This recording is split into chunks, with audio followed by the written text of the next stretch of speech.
Siang ini, Dita memeriksa kandungannya seperti biasa. Yang berbeda hari ini dia berangkat dengan Renata, bukan dengan suaminya.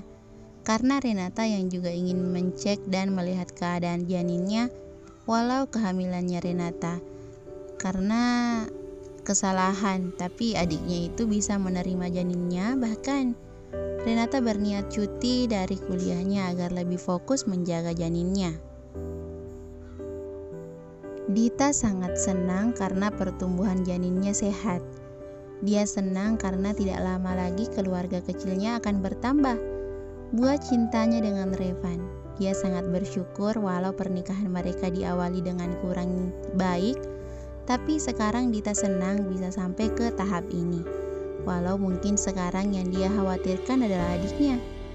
Sekarang Renata sudah berbaring untuk melakukan USG karena ini yang pertama untuknya. Terlihat sekali Renata yang sedikit takut dan gugup. "Tenanglah, kenapa kamu sepertinya sangat takut?" tanya Dita. "Nggak tahu, mungkin karena ini baru pertama Renata melakukan pemeriksaan, jadi Rere agak takut, Kak," kata Renata memegang tangan kakaknya. "Kamu tenang saja," kata Dita. Dita melihat perawat dan dokter yang juga melihat layar monitor USG, di mana di sana terdapat gambar 2 buah kantung. "Wow, selamat Bu, janinnya kembar," kata dokter yang membuat Dita maupun Renata terkejut. "Janin saya kembar, Dok," kata Renata memastikan. "Iya, lihat itu ada 2 kantung, berarti janin ibu ada 2. Pasti suami ibu sangat senang karena akan punya anak kembar," kata dokter. Renata hanya terdiam mendengar perkataan dokter dan melamun namun terkejut dengan tepukan kakaknya. "Selamat ya, Dek, kamu kenapa menangis?" kata Dita di saat Renata menitikkan air mata. "Rere senang, Kak, dan gak nyangka kalau Rere bakalan punya anak kembar," bohong Renata dengan mengusap air matanya yang mengalir. Karena sebenarnya Renata memikirkan nasib anaknya, nanti yang mungkin tidak akan memiliki orang tua lengkap. "Saya akan memberikan beberapa vitamin karena kemarin kandungan ibu sempat lemah. Apalagi ini kehamilan pertama dan janinnya kembar. Jadi ibu harus sering makan makanan bergizi. Juga susu ibu hamil agar gizi ibu tercukupi. Karena ibu memiliki 2 janin yang harus ibu jaga. Selain itu jangan sampai ibu kelelahan, apalagi sampai stres," kata dokter kepada Renata. "Iya, Dok," kata Renata. Dita dan adiknya akan pulang menuju mobil di parkiran. Namun, dia melihat suaminya dengan seorang laki-laki memasuki rumah sakit. Dia kembali ke rumah sakit menghampiri suami yang sepertinya tidak menyadari keberadaannya. "Re, kamu masuk dulu ke mobil. Kakak mau ke sana dulu, sepertinya suami kakak mencari kakak." "Oke, langsung ke mobil, jangan kemana-mana. Ingat, kamu tidak boleh terlalu lelah," kata Dita. "Kenapa tidak ditelepon saja sih, Kak? Rere juga khawatir kalau kakak jalan sendiri. Perut kakak sudah besar banget, pasti capek kalau jalan ke sana lagi," kata Renata. "Iya, kamu benar juga," kata Dita dengan mengambil ponselnya di tas dan mencoba menghubungi suaminya. "Halo, sayang, aku di parkiran dengan Renata. Untuk apa kamu masuk ke dalam lagi?" tanya Dita langsung di telepon. "Pemeriksaan kamu sudah selesai?" tanya Revan. "Iya, pemeriksaannya sudah selesai," kata Dita membalas pertanyaan Revan. "Kamu tunggu di situ, aku menyusul ke sana," kata Revan langsung menutup panggilan istrinya.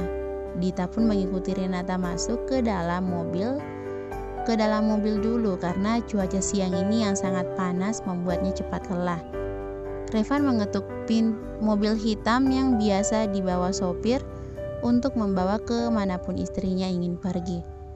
Dita langsung keluar mobil diikuti Renata. Dia melihat wajah terkejut adiknya melihat laki-laki yang bersama suaminya. Membuat Dita bingung sebenarnya siapa laki-laki yang bersama suaminya itu. "Re, ada yang ingin bertemu denganmu," kata Revan. Namun Renata hanya diam dan menunduk. "Re, maaf karena aku mau jadi begini. Tenang saja, aku akan bertanggung jawab.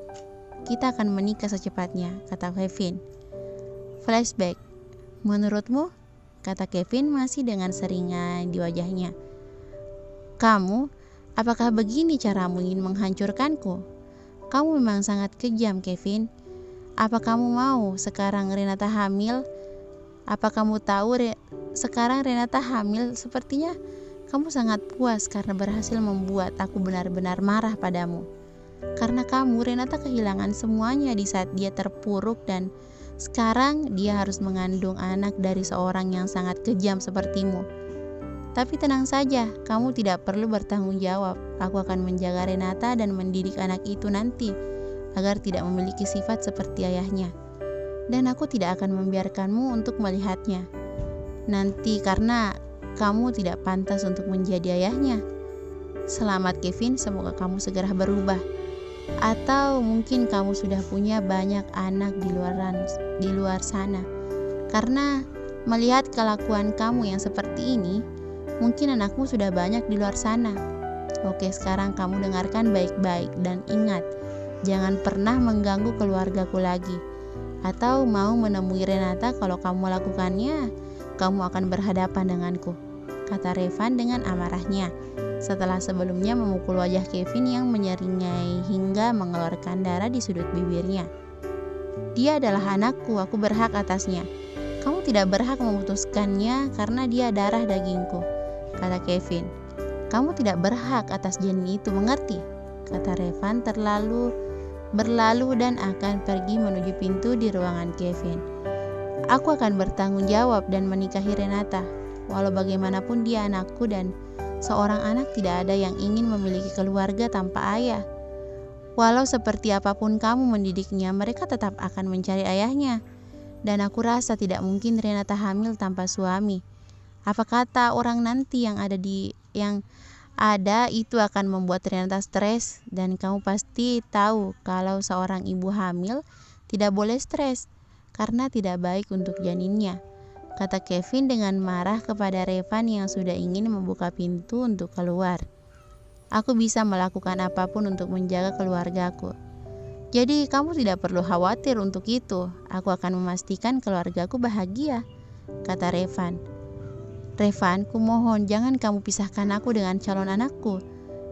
Coba kamu pikir seandainya jadi aku dan kamu dipisahkan dengan anakmu nanti, bagaimana perasaanmu? Kata Kevin yang sudah berlutut di depan Revan dengan air mata yang mulai jatuh. Apa kamu benar ingin menikahinya? Kamu tidak berniat lain, bukan? Tanya Revan tidak yakin. Apa yang harus aku lakukan agar kamu percaya? Aku bersungguh-sungguh ingin menikahi Renata demi calon anak kami, kata Kevin yang sekarang sudah menangis. Oke, tapi kamu tanya dulu sama Renata. Semua keputusan ada di tangannya.